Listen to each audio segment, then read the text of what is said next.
Hey everyone, Matron here, bringing you another StarCraft 2 commentary, this time a PvZ, featuring Grubby spawning as the green Protoss in the southwest corner of Shakuris Plateau here, and his opponent is going to be imbaLoWeLy spawning as the yellow Zerg in the southeast corner of this map. imbaLoWeLy, somebody I actually haven't really heard of.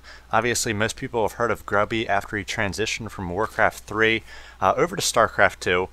And he's an accomplished Warcraft player, probably one of the top players in the world along with Moon.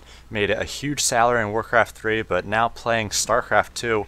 But again, loWeLy is an EU Grandmaster, and I actually checked his record right before this game because I hadn't really heard of him that much.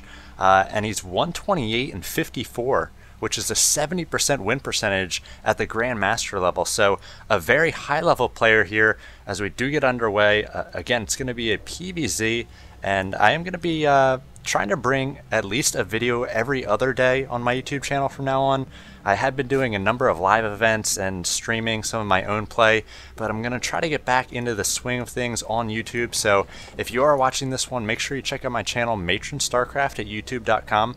Subscribe, leave some comments, let me know how I'm doing, what you'd like to see, as I will be searching for games on the daily to try to bring you guys. And I think this is going to be a pretty fun one. I previewed the first few minutes, and Grubby and loWeLy coming out with some pretty strange play, and we'll see how it does develop as loWeLy getting down. I believe this was a 13 pool, so he's not going to be able to, or he's not going to be susceptible to any sort of early cannon play. This is a very popular map where Protoss players can sort of get some cannons, try to deny the natural for the Zerg, but it looks like loWeLy coming down with the drone, his pool about to finish, so he's going to be coming out with his queen and a few lings as well. Should be able to get this expansion up no problem. Back at the Protoss base, it looks like Grubby getting his first gateway up by his Nexus here. So not going for a wall off, so that's pretty interesting. We see a lot of Protoss players going for that Forge Fast Expand by the natural there. I think that's pretty much the standard gameplay in PvZ at this point on a lot of maps. We see Blizzard introducing these maps where Forge Fast Expand is really going to be the best play for a Protoss player. It looks like loWeLy now going for the 18 hatch, so going into a kind of a 13-18, a little bit clunky of a build at the start, but he's coming out with these first 4 lings, and he's going to be able to make it up the ramp here and see what Grubby's going for. Grubby just now finishing his Cybernetics core. Looks like he will be chronoing out his first Stalker, so this Zealot not going to be able to wall off anything. Typically we do have the Gateway and a Cybernetics core here to wall off if they are going for some sort of one base play, but loWeLy will be able to make it up here. The Zealot going to try to protect the mineral line, and loWeLy going to try to get a few probe kills here, I imagine, and at least get scouting information. He will see that there's just one assimilator, and now out comes this Stalker. These 4 lings not going to be able to take on the Stalker by themselves, especially if the Zealot comes in here. So loWeLy now pulling back with these lings. It looks like Grubby able to not take a lot of damage here from the lings. He did have his entire plan basically seen, and loWeLy possibly will expect this 1 gate expand as Grubby able to place down that Nexus, but loWeLy not going to be able to confirm that as this Stalker and the Zealot both pushing out and now splitting his lings. loWeLy trying to save these guys, but it looks like this Stalker might track it down. We've got speed about halfway done for loWeLy. He added gas a little bit late, and without that speed he's not going to be able to punish this very greedy opening from the Protoss player as Grubby takes out all 4 of those lings, and it looks like his 1 gate expand here will be successful. We do have a lot of lings being replaced here for loWeLy, who he doesn't know what sort of gateway count Grubby has. He could suspect that a Nexus is here, but he doesn't know for sure. So coming out with it's going to be, it looks like 10 lings total. Actually he's got 12 already, so another 6, 18, and speed just now finishing. So he will try to apply some pressure here, but Grubby going to be walling off here with a Forge, another Gateway, and a Pylon. He does have a Sentry out as well. It's got enough energy for just the 1 force field, so with some continuous ling pressure here, without a cannon to add extra firepower, loWeLy might be able to bust in here, but here comes the 2nd Sentry, so now we're going to have a lot of force fields in play, about 3 in just a few seconds. So loWeLy going to have to pull back. It looks like he might just try to macro up at this point, but he wasted so many larvae and resources on these lings. He's got 17 on the field, just 26 drones now compared to the 29 probes of Grubby, and Grubby gets away with this very greedy play, the 1 gate expand. So a good play from Grubby, just now chronoing out his hallucination as well. So he's going to kind of hunker down on these 2 bases here, going to use that hallucination to get good scouting information, and we'll see what loweLy chooses to do. He knows his opponent is on these 2 bases, so he can either do one of 2 things. He can fast expand here, actually one of 3 things. He can fast expand, take this quick third, try to stay 1 base ahead of his Protoss opponent, or he can go for some sort of bust. We do see upgrades coming out for these lings. No baneling nest, so I don't think he's going to be going for any sort of bust. Or you can tech up off 2 bases. It looks like he's going to be doing just that, adding these 2 evolution chambers, getting the +1/+1. So we'll be focusing on lings perhaps as we move into the mid game here. And here comes the lair as well, so he will be teching up off these 2 bases, and he's going to be matching the 2 bases of Grubby. Now Grubby pushing out here, he's added quite a few sentries. He doesn't have that much in the way of tech. He's working on his own +1, so those zealots will actually not have that +1 finish before the carapace. Actually, there might be a few seconds where they are going to be able to 2-shot those lings, but loweLy just keeping Grubby in his base with all these lings, and he really can't do anything with them at this point. So typically as a Zerg player, when you overproduce lings at the start, you want to get some sort of damage with them. We'll see if he's able to take down any sentries, as loweLy losing control of his lings. They were on hold position there, so lost about 1/3 of them. Some rather ineffective force fields. I think just the hold position there really cost loweLy. And now we do see him getting a baneling nest up, his lair about to complete. He has yet to start his 3rd, and Grubby sees that with the hallucination. Looks like Grubby going to be going down here, trying to place some pylons, so we will be able to warp in on the low ground here and perhaps support a 3rd base. Again, Grubby does have that smart wall off here and has this sentry presence. So with these sentries, he will be able to get some force fields off, try to trap some of those lings. And we do see a 3rd nexus coming in here for Grubby. So very quickly getting on 3 bases, and it's going to be about a 9:30 3rd nexus here for a Protoss player that's so fast. This is basically the pace at which a Zerg player wants to expand, as we see a hallucination once again throwing up those Phoenix.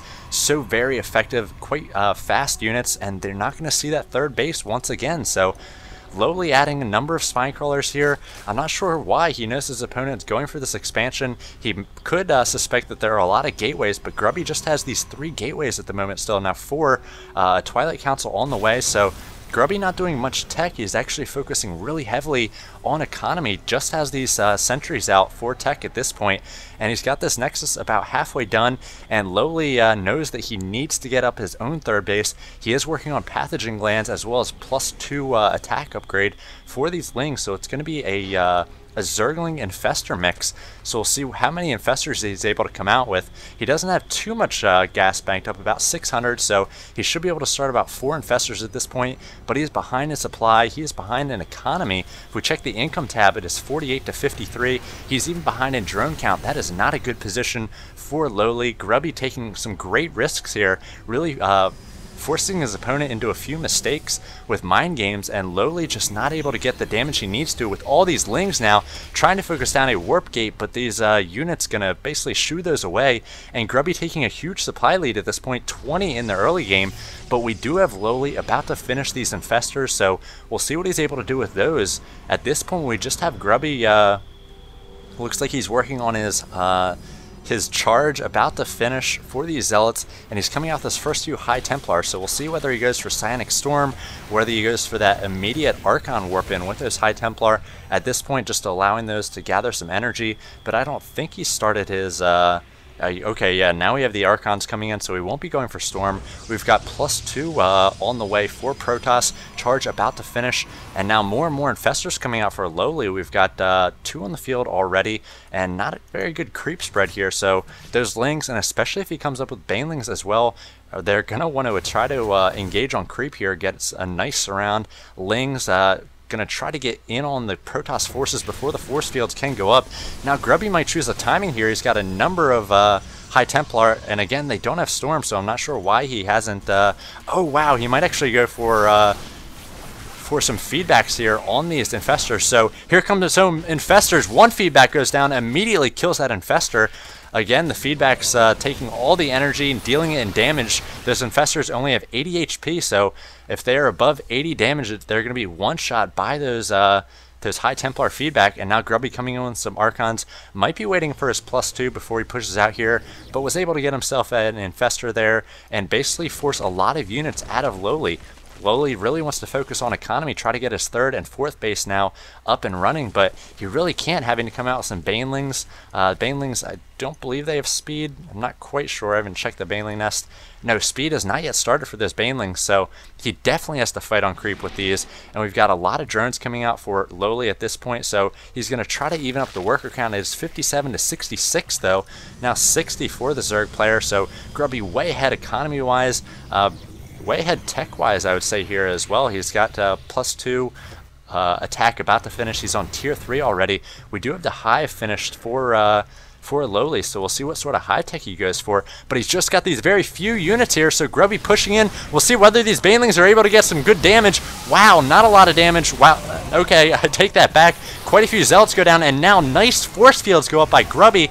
That line of force fields really going to prevent these banelings from doing any further damage, as Grubby saw that those banelings did not have speed, tried to get off creep. Those force fields went up immediately, that nice line of them.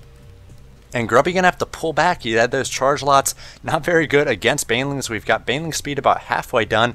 Banelings got some good shots on those zealots though, so really sort of stifled that attack. And Grubby's gonna have to macro up a little bit more, maybe add some stalkers to this mix, or maybe some more archons to try to tank those banelings. But will it allow loweLy to get up his tier 3? He has his high finished. It looks like he's going for a spire, so perhaps going for broodlords, but if you don't have the spire up already, it's going to take a long while. A spire takes 100 seconds. I believe the greater spire takes about 100 seconds as well, so it's going to be about 4 or 5 minutes before we even see the threat of broodlords on the field. loweLy going to have to try to defend this pressure just with lings, banelings, and these infestors. He's only got 5 infestors at the moment. He's got some low ground spine crawlers here. He's got decent saturation on this third and fourth, so he's finally been able to catch up in the economy. Actually shot ahead 85 to 75. So we check the APM for both players, both around the settling in at the 150 range. As we get into this mid game, Grubby still does have the supply advantage, and Grubby pushing out here, trying to take a nice angle. Great force fields going down, and storms as well, doing a ton of damage to those banelings. We'll see a lot of banelings go down on those archons, so not a lot of damage is done by those banelings between the storms and the archon splash. And we see a neural parasite on that archon, so the Archon going to get a few shots off and be surrounded by these lings, so another Archon will go down immediately. And once again, loweLy able to defend with just these lings, banelings, and infestors. And now we do see a lot of lings coming out. Greater Spire not yet on the way. He really needs to get that going if he does want to go for those broodlords. I'm not really sure how he defended that attack, especially with that nice storm and all those sentries using force fields there. But Grubby at 133, loweLy shooting ahead 142, finally takes the supply lead. Is Grubby going to lose this early economic advantage that he had? He's getting up his own fourth base, protecting it. Actually a fifth base as well with cannons, so he's going to shoot ahead at 5 bases against the 4 bases of loweLy. Once again, some feedbacks going on. 3 feedbacks on those infestors. Wow, so that just leaves 1 infestor left with enough energy for 1 fungal, about to be 2. So these High Templar have no more energy. I imagine he's going to be getting some Archons going and perhaps pushing in. Greater Spire about halfway done, and again, I was right, that was 100 game seconds, so it's going to be quite a while. We'll see whether he comes out with Corruptors. We have 6 on the field, so Grubby really needs to push in before these Corruptors get transformed into Broodlords.